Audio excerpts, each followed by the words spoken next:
और ये आपने जो खतीजा सिद्दीकी को अदालत में जितनी कोशिश की कि वो बैठ जाए, मुकर जाए, वो सच पे खड़ी रही।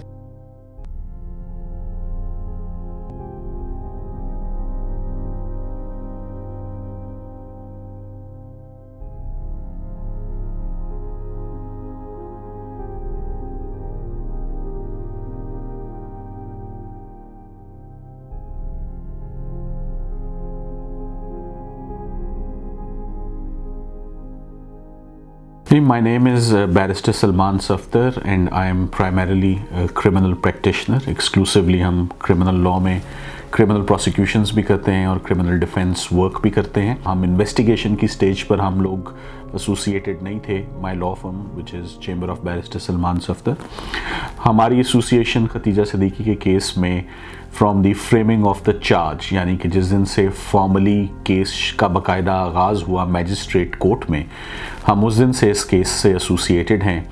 और मैं as a complainant counsel for Khadija Siddiqui trial court में, और उसके बाद फिर सेशंस कोर्ट में, और फिर हाई कोर्ट से जहां एक्यूज्ड शाह हुसैन का एक्विटल हुआ, और फिर finally last week supreme court में I gave representation to Khatija Siddiqui. So journey मेरी जो है वो तकरीबन आप कह सकती हैं 2 साल पे मुश्तमिल है। इन दिस केस एसोसिएशन 2 साल तक रही है खतीजा सिद्दीकी के साथ। It was, I think, exactly 1 year after the incident, the occurrence, when I formally joined Khatija's team. Before that, I did meet Khatija a few times. And when I came to know of the incident, I did tell her that this case will not progress and she will never get justice because her opponents come from a very strong community, which is our lawyers community, and she needs to do something, strategize things in such a way that she can overpower them. And that is something she didn't understand either. I think 15th May 2017, 1 year after the attack, and I remember she was messaging me and she was complaining that I don't help. So I told her the only way possible if you listen to me completely. Otherwise, I mean, I'll obviously support you, my prayers are with you. And then she finally, I think, decided to, trust me, and I think it did work out.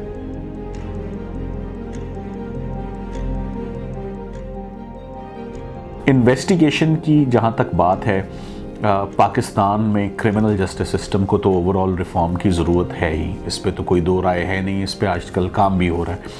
मगर मैं ये कहना चाहूँगा कि जो crime scene handling है, जो crime scene को से एविडेंस प्रिजर्व किया जाता है, वो अभी भी हमारी जो पुलिस है वो उसमें ट्रेनिंग उनको रिक्वायर्ड है। जैसे कि for example DNA evidence available था इस केस में, मुल्ज़िम के बाल मिले, मगर अनफॉर्चुनेटली बहुत अफसोस की बात है कि वो एविडेंस लूज़ किया पुलिस ने। वो कभी DNA evidence Punjab forensic science agency को पहुंच ही नहीं सका। सो एक्सपर्ट्स बैठे हुए हैं कंपैरिजन्स करने के लिए, साइंटिफिक एनालिसिस करने के लिए, मगर पुलिस जो है वो एविडेंस को ना प्रॉपर्ली कलेक्ट कर सकती है, ना प्रिजर्व कर सकती है। वो अपने ओल्ड स्कूल पर बैठी हुई है कि बयान लिखवा दें और हम नोट कर लें। So everything is wrong with the criminal investigations in Pakistan. उम्मीद करते हैं कि आने वाले वक्त में ये ठीक हों। बेनज़ीर भुट्टो की असैसिनेशन के बाद थोड़ी सी सेंस आई कि क्राइम सीन को कैसे प्रिजर्व करना है, मगर वो अभी भी वो चीज़ लैक करती है। एटलीस्ट मैं तो उससे सेटिस्फाइड नहीं हूँ और हमें इससे काफ़ी नुकसान भी हुए।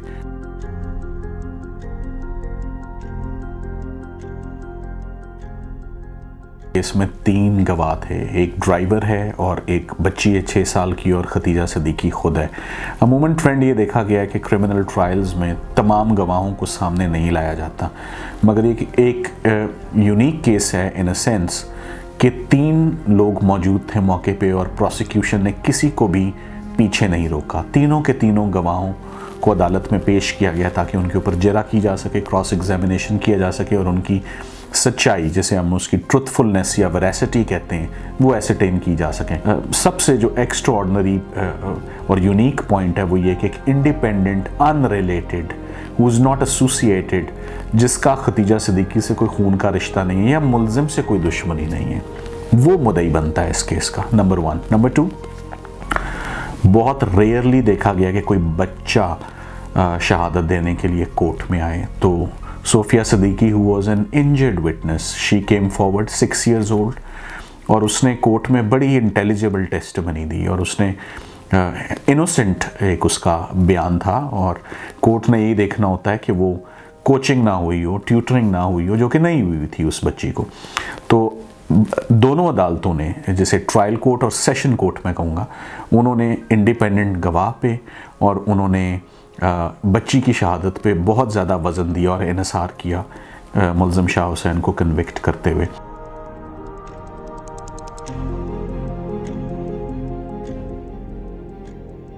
प्रेशर तो आता है। प्रेशर ने क्यों आना था कि जो एक्यूज था वो हिमसेल्फ ही वाज बिकमिंग अ लॉयर। मुलज़िम जो है वो बहुत लीडिंग और माशाल्लाह उनका बड़ा नाम है हमारे प्रोफेशन में, उनका बेटा है। अनफॉर्चुनेटली मुझे अफसोस है इस बात का। और साथ ही साथ में बार ने भी काफ़ी सपोर्ट किया। तो ये किसी भी दिन आसान नहीं था to prosecute a lawyer son. तासुर यही होता है कि ये अनटचेबल्स हैं, इनको आप, they are above the law और इनको लॉयर्स को या लॉयर्स के बेटों को या इन लोगों को प्रोसिक्यूट नहीं किया जाता। एवरी ईयर लाहौर वकीलों के इलेक्शन होते हैं हर साल। The most democratic community of Pakistan by the way are the lawyers. ये भी एक बड़ी क्रेडिट देना चाहिए इनको। अब कई इलेक्शंस ऐसे हैं जिनमें वोट स्कैटर्ड है throughout Punjab. He belongs to the area of Multan. The biggest bar of subcontinent is the Lahore bar. ठीक है, अब 10-15 हज़ार मेंबर होते हैं। इट इज़ 1 year जिनमें you become a candidate, you start campaign and you have to get the result. It is a very short period of time. होता ये, अब मैं मुल्तान का नहीं हूँ, आई practice in Lahore for 10 years, मेरा तो मुल्तान में नहीं जानने वाला। तो if I have one friend in Multan, I might be able to break the ice. अब एक तो है मैं अपनी तरह का कोई ढूंढ लूँ नॉन पोलिटिकल सा बंदा मुल्तान में, वो करेगा भी क्या, 2 वोट ले देगा, 10 वोट ले देगा। एक है थोड़ा पोलिटिसाइज्ड बंदा जिसके वोट्स हैं। Tanveer Hashmi comes in that category. So the lawyers in Lahore have this person in Multan who has these connections and vote bank in the South Punjab. So the lawyers of the bar who wanted vote in near future or have taken in, asked for votes in past or have or Tanveer Hashmi has supported them at some point, they got bounded. उनमें choice ही नहीं थी, या vote या अपनी बार politics खत्म करते या Khadija के साथ खड़े हो जाते। तनवीर हाशमी एक मतलब, और उसके जो साथ आते थे पेश होते थे 2-3 मुल्तान के वकील थे। अब जब वो किसी लॉयर के पास जाते थे ना, वो लॉयर पाउंड हो जाता था पेश होने में, चॉइस ही नहीं होती थी। 17 most well known and members of the bar at some point or presently member, when I say member of bar as in the position holder, the office bearers of the bar, either ex office bearer or the current ones, have represented him. At least 17 बोलूं, at least जो मुझे अभी मैं बैठे हुए नाम ले सकता हूँ।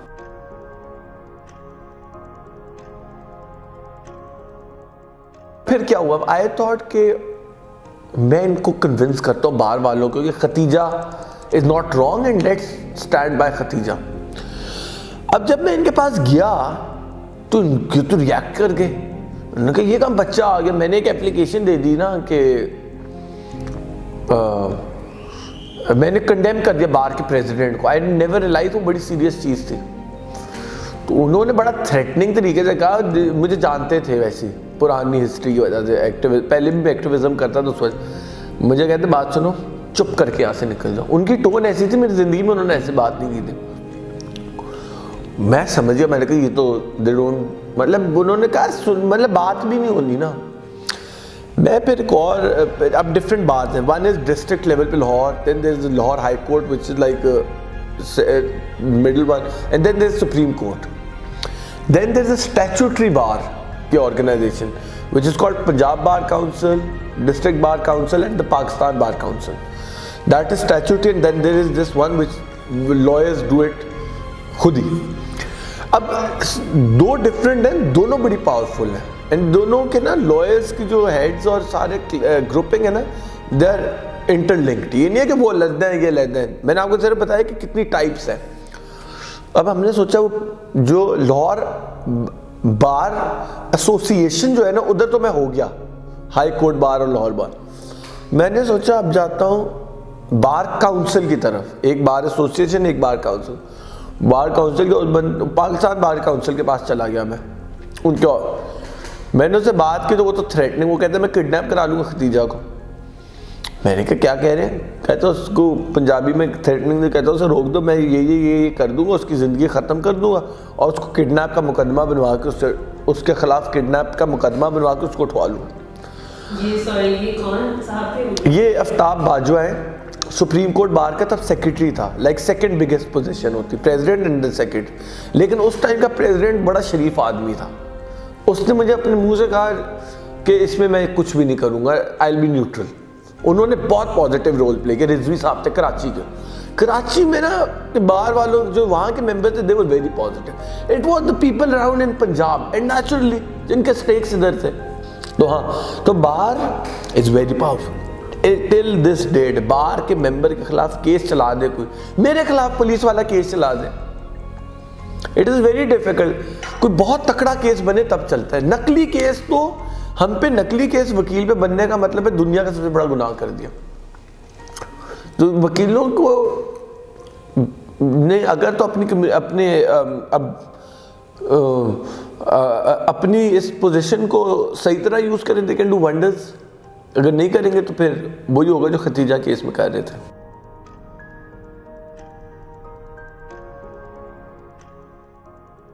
हाई कोर्ट ने complete miss reading of facts की और बड़ी सीरियस लेवल पे मिस एरर ऑफ जजमेंट किया. कि उसने आम जबान में कहते हैं कि उन्होंने एक कागज़ है उसको सही तरह पढ़े बगैर फैसला दे दिया. सुप्रीम कोर्ट ये कहता है. उन पर प्रेशर भी था. उनके सामने पंजाब बार काउंसिल की जो senior most person of Punjab bar council, उसने आके खड़े होकर आर्ग्यू किया खतीजा की टीम के खिलाफ. एक दो और बड़े सीनियर वकील फिर बेस्ट क्रिमिनल लॉयर्स ले आए थे सामने. तो ये जो है ना, ये जज को इंटिमिडेट करने की भी कोशिश की गई थी. अब जज साहब हुए या नहीं हुए, लेकिन फैसला बड़ा गंदा आया और क्वेश्चन मार्क्स उठे. इससे ज़्यादा मैं कुछ कह नहीं सकता, क्योंकि सुप्रीम कोर्ट ने बहुत सख्त ज़बान इस्तेमाल किया हाई कोर्ट के जज के खिलाफ, की जजमेंट के खिलाफ. बीइंग ए प्रोफेशनल लॉयर, मैं इन बातों से एग्री नहीं करूँगा कि कोई इन्फ्लुएंस या कोई सिफारिश या कोई एक्सटर्नल फैक्टर्स जो है वो असरअंदाज हुए इन दी इक्विटल. जज साहब ने एविडेंस सुना. जज साहब ने एविडेंस को उनकी असेसमेंट में, the way he appreciated evidence, उन्होंने उसको उस स्टैंडर्ड का ना पाया और उन्होंने मुल्ज़िम को शक का फ़ायदा दे दिया. So I respect the decision of the high court.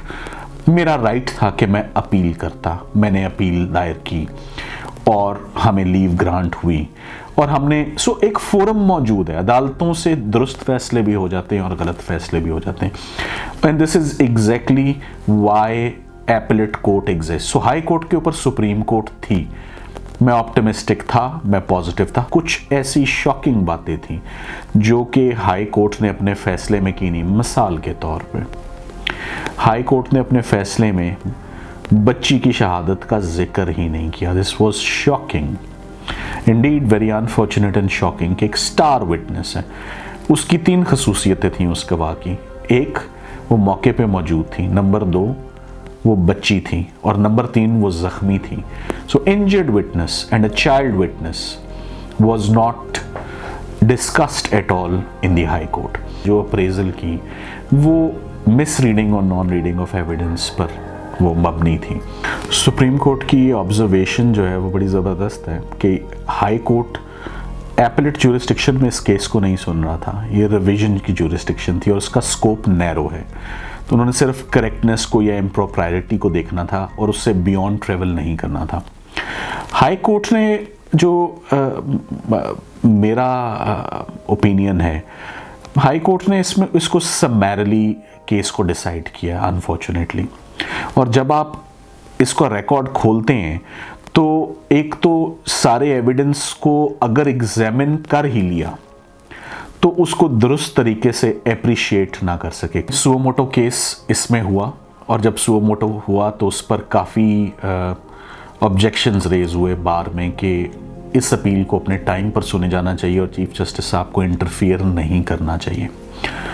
लेकिन जब एक केस से मुल्क की का पूरा सिस्टम, क्रिमिनल जस्टिस सिस्टम पे क्वेश्चन मार्क आए कि वेदर इट इज़ डिलीवरिंग और नॉट, क्योंकि ये लॉ स्टूडेंट थे यूनिवर्सिटी ऑफ लंदन के एक्सटर्नल प्रोग्राम के लॉ स्टूडेंट्स थे, बीबीसी ने इनकी स्टोरी उठाई हुई थी, तो ये तो इक्विटल से मैं कहूँगा नेशनल न्यूज़ नहीं बनी, इंटरनेशनल न्यूज़ बनी खतीजा सिद्दीकी के केस में जो इक्विटल हुआ। और चीफ जस्टिस साहब ने बिल्कुल ठीक किया, उन्होंने सुओमोटो ले लिया, क्योंकि हर इम्पॉर्टेंट केस पर जहाँ पर कोई मिसकैरेज ऑफ जस्टिस हो रहा था उन्होंने सुओमोटो लिया। उन्होंने बड़ा थरली, बड़ा एग्जॉस्टिवली, बड़े इत्मीनान से एज चीफ जस्टिस 3 जजेस ने बैठ के unanimously all 3 of them agreed कि ये मिसकैरेज ऑफ जस्टिस हुआ है इस एक्विटल से। उन्होंने बहुत इत्मीनान से पूरा एविडेंस थ्रैश किया। 3 घंटे मैंने सुप्रीम कोर्ट में केस आर्ग्यू किया और मेरा रिस्पॉन्स ये था कि लिटरली बारबेक्यू हुआ है हमारा, कि हमने हर पॉइंट पर मुतमईन किया बेंच को, हर पॉइंट पर हमारे आगे 9 सवाल रखे गए, हमने उन्हें 9 पॉइंट्स पर सेटिस्फाई किया और वो 9 पॉइंट्स आपको जजमेंट में मिलेंगे, उन 9 पॉइंट्स का तस्करा मिलेगा।